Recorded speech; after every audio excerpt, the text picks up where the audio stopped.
Hey, I'm Fatima. I'm Amy. I'm Josh. Word either. Yeah. Can we just talk about problematic white people? Yeah, let's do it. So this person named Mary Rosenberger on Instagram, she has a lot of followers. And she has a huge impact on people, and like she always makes these posts about like Black Lives Matter And equality. and equality and like what we should do. And it's like, girl, you're not doing anything. So before she's from California, and she moved to New York City, to the Bronx. She changed her like bio to Bronx baby, everything. And so she made a post saying, "My boyfriend and I need to move immediately. If any of you know about a room we can share, please email me. Somewhere not in the fucking sketchy ass Bronx. I don't feel safe in my neighborhood. I want to leave as soon as possible." So why'd you come? No one wants you here. No one wants you in the Bronx. Yeah.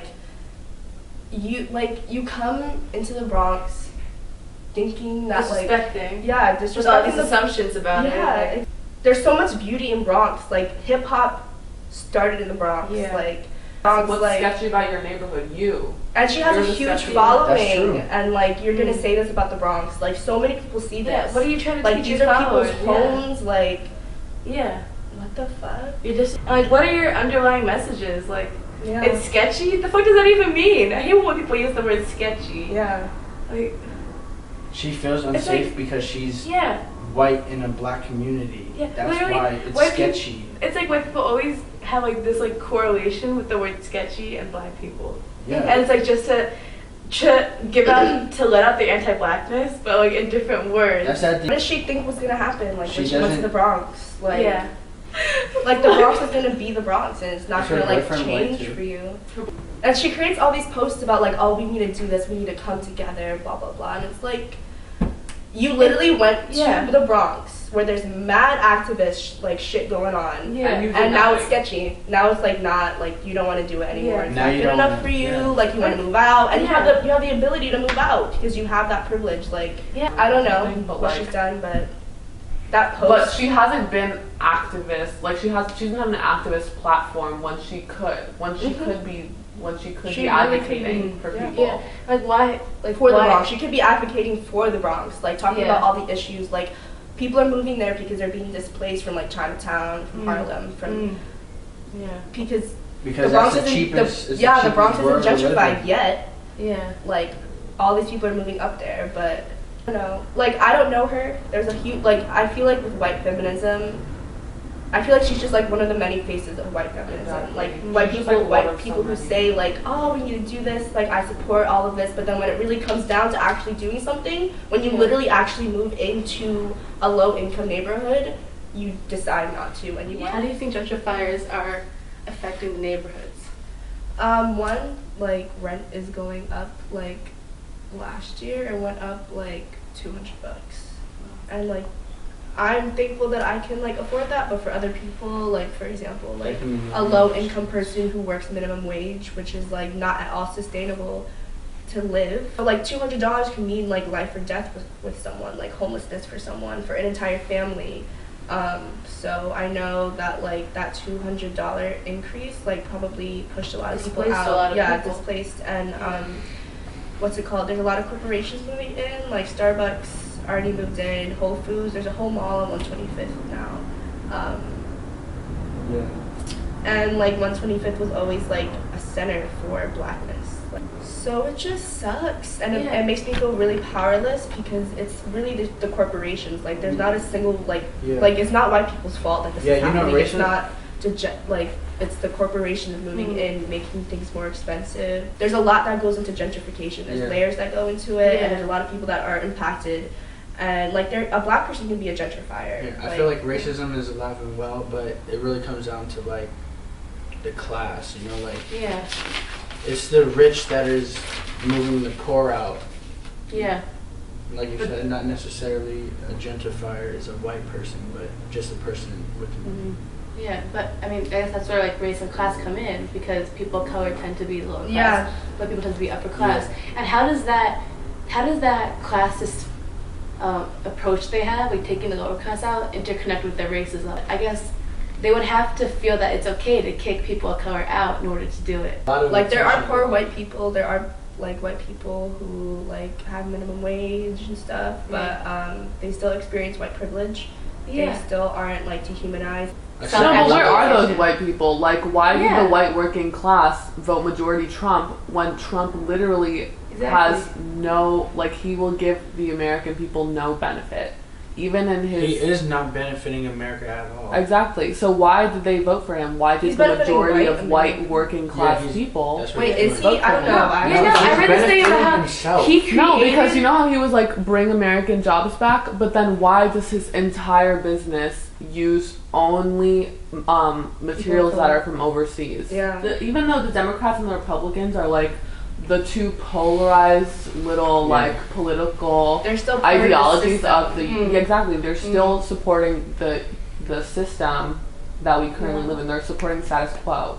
Yeah. And the only way they can do that is by exploiting. Yeah, that's why like when Bernie Sanders was running, like everyone was like, oh yeah, he's gonna go in the system and change it, and it's like he's already been part of the system and he's just gonna be in the system. Like just I still fuck with him. I think that the shit that he's done is awesome. But I don't think that like you can like go in the system and change it within the system. It's like already like has intricately like it's so intertwined. Yeah, and it's so like there's so much that goes into it. Like you can't just like Obama. Like a black person already was president. And like more people were deported, more like Black Lives Matter started like while Obama was president, and like more people were being killed. Like it just doesn't. I don't think it can be changed within the system. Like it just needs to be a whole different thing. I read like the beginning of this history book called A People's History, and it just showed how like it's just like a cycle, and like it keeps happening over and over and over again, like wars and that last like for hundreds of years, then it stops, and then like whatever happens in between those years, and then something else rises, and it's just like so building off of that, so a lot of people would justify like, oh, we live in this cycle, we can't really break history, that's human nature. But hell no, I don't think it's human nature. But there's this idea that we're at the first time in the history of our world where we can support everybody, we have the resources to give everybody, we can put a roof over everybody's head, give everybody food, then why are we still not at that point? It's because the upper class they know to take that power for themselves. That's why all the 1% has all the money and the rest of people do not. Because they have this, they use their ideology, they use their military to keep the people at the bottom even though they can support us. So how, like what will it need to take to change these people's minds? You know, and like, I guess you can't even change their minds. You have to take them out of power. You can't take them out of power. Yeah. It's harder. It's harder to do that. I think one of the biggest things, like, what's that guy who was like mad rich? He just died. Oh my God, Daniel Rockefeller. Like people like Rockefeller, one of the richest people in the world. Should his kids get all the money so that he just keep going all the generations? And that corrupt cycle of group just keeps going on. And like if all the upper rich people are white, then what happens? White people stay at the top. You know what I'm saying? But I don't think there's really a way you could change that. It shouldn't happen. You can't just but take someone's money. Yeah. Unless you're robbing them and stuff like it's just capitalism that's the problem. Like the entire globalized economy is the issue. Because it pretty much just like reverts people that aren't rich to slaves. Like we're literally here in debt. Our whole nation is in debt, and we're the ones that are paying for that. Actually, so my coworker informed me that the hood gets slower internet than like people in like lower Manhattan. So like people in like Spanish Harlem's internet is slower than people in the Lower East Side. You know, like internet is accessibility. Like internet, like I can learn so much. Like I can look up like where's the nearest health clinic. Like why is it if not? I have slow internet, I can't do that. They're preventing you from getting that knowledge. They're preventing people. Knowledge is power. Knowledge is power. They're preventing people of color from getting access. You know, and also that's a big part of like critical thinking. They don't want to teach us critical thinking because once we can critically think, we see how fucked up the system really is. Yeah, and then we start organizing and we start rebelling, and that's the whole thing that they don't want. That's why there's all these systems in place so that we do not overthrow. It's so scary how we're just fed all like this ideology and stereotypes every day, but everywhere around us, the media, like in our classrooms, we learn about history. We're learning about Eurocentric history. And the textbooks are being altered. Like, the people who create the textbooks is the government, so the government is feeding us information. There's probably so much history about us, but we're literally always erased. We're always. And also, I feel like there's like this portrayal of our ancestors as weak and giving in to the colonizers, and they never taught us about the resistance that, like, how strong our ancestors were, how they fought for us. That empowers us, learning about our resistance.